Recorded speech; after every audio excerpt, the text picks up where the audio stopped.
Biden did attempt to do some damage control today by speaking to the Congressional Hispanic Caucus. He may have done a little bit more harm than good. An anonymous source said that Biden started the meeting on the wrong foot by showing up an hour late. Nobody likes a tardy president. But then Biden's campaign reportedly blocked 2 lawmakers in the caucus from asking questions. But Representative Mark Levin did manage to get through to the president, and then Levin called on Biden to step down as a nominee. Here's how Biden responded according to a transcript of the call obtained by Notice. He said, and it's kind of a weird one, that was great when you were feeling good. Biden, are you okay now? That's what's underlying. That's what people are worried about. I've got a grandfather who's 85 years old and he can't walk. It's a legitimate concern for people, but that's why I think it's important. I got to get out and show people everything from how well I move to how much I know, and that I'm still in good charge. We got to see how well he moves. Biden then stated he could take one more question, but the host of the call ended it early. Shortly after, Levin became the 19th congressional Democrat to publicly call for Biden to leave the race. Well, none of that really inspires a lot of confidence, but what do you think, Mark? I know you were talking about it a little bit earlier. Thanks for watching. Our audience has helped build TYT into the media giant it is today. Together, we can accomplish anything. Support our work and join us at tyt.com/team. Well, we went to the Mariah Carey show. She was 2 hours late, so it was still a great show. So again, it's not a deal buster to be an hour late. To be fair to Biden, I don't know how much he had to do with being an hour late and how much his staff did. But to the point, you don't win over people by being that late. I do think what you're seeing in that, and this is why this is instructive, is you're seeing those leaks and essentially those who've already made up their mind on Biden now beginning to speak up in these Zoom calls. I mean, it's intimidating to be in a Zoom call with the president of the United States and for there to be sort of this comfort level with broaching the subject of, do you really think you still have it, sir? I think that's a sign that, again, we're reaching a tipping point on this. The question is how quickly we reach it. But I think what we've just seen is evidenced by this call is some, cracks in the armor. Yeah. Absolutely. And they are trying to frame this as just one bad night. And then like Mark said, the press conference last night wasn't terrible, which let's admit that is a low bar for the president of the United States. This is a sad state of affairs. But the thing is, for instance, even at the beginning of that press conference last night, confusing Harris with Trump, saying Vice President Trump. Earlier in the day, confusing Zelensky and Putin, the gaffes at the debate. And admittedly, I don't think it's outside of the realm of possibility, more potentially major gaffes that will occur between now and the election. All of those moments are going to compile and continue to feed that sentiment of doubt in Joe Biden's ability. And while they're trying to frame it as a bad night, a lot of people can recognize rightfully, especially people who have had loved ones in their family experience cognitive decline in their later years. It's progressive and it gets worse over time, and it's not something that you can reverse the clock on.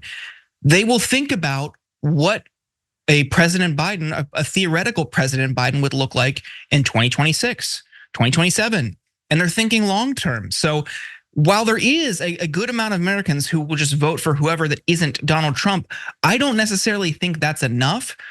And Democrats, in my opinion, would be smart to consider the alternative, somebody who's younger, somebody who can restore that faith in voters who have a sense of doubt and can also articulate a message around the administration's wins, guarantee they'll do more, and also sell a set of policy objectives that they want to accomplish in a second term. To date, I haven't seen Biden be able to do much of that. It's been a lot of defense, and then of course last night a lot of talk about NATO. But he needs to sell an agenda, and I don't know if he's capable of doing that. Yeah, real quick, I just want to clarify that representative, his name was Mike Levin. I think it said Mark Levin. But also, I do tend to agree with what both of you were saying as far as, first, let me start off by saying that I'm of the opinion that Biden's going to be on the ticket in 2024. Maybe I'll be proven wrong.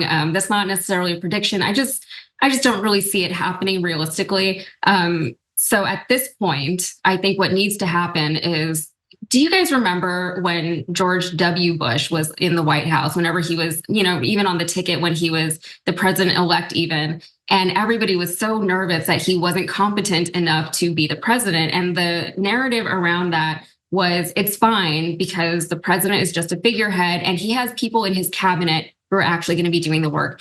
I think that might be a reasonable approach for the Democrats to take as far as Biden being the president.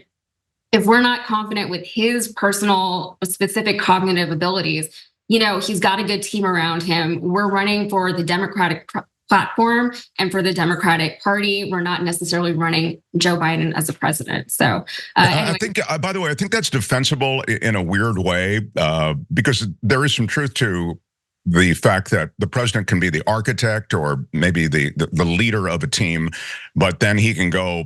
Well, we saw what happened with Donald Trump. You have an extreme example. I mean, this guy's vacuous. He couldn't even name a handful of countries in NATO, and yet he wants to pull out of NATO. And he's essentially a guy who's there for the photo op, and then he goes onto the golf course. Doesn't start his day till 11. He's in a bathrobe watching Fox and Friends most of the time. So you saw 4 years of administration being handled by other people.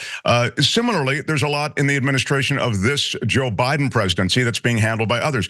So there's something to that, but let me just quickly note that Jordan's right. There's part of the presidency that's about messaging. It's about communicating your philosophy or communicating your values, whatever it might be. And Biden has lost a few steps in that regard, and that hurts when it comes to campaigning. But I think both can be true.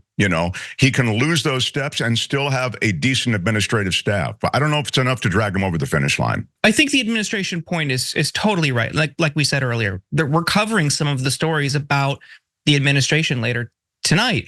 And that landlord story is another instance of what an administration under a Democrat looks like. And I think across the board, you look at the FTC, you look at the Department of Labor, much, much better under a Democrat, whoever it is, even if it is somebody like a Joe Biden who's not all there. The only thing I would say to push back on somebody who may not be as competent, I mean, the Bush example, that created a pathway for Dick Cheney to completely exploit that and got us into a quagmire in the Middle East, relying on the unitary executive theory that now Donald Trump through Project 2025 could certainly exploit and totally reshape our government. So certainly you got to look at the whole administration when you're casting your vote, but also that does present a vulnerability when it is someone like a Bush or potentially a Biden. That is an excellent point. You always have to look out for the Dick Cheneys in the administration whenever the president is maybe not as strong as we would like him to be. Thanks for watching The Young Turks. We really appreciate it. Another way to show support is through YouTube memberships. You'll get to interact with us more. There's live chat emojis, badges. You've got emojis of me, Anna, John, JR. So those are super fun. But you also get playback of our exclusive member-only shows and specials right after they air. So all of that, all you gotta do is click that join button right underneath the video. Thank you.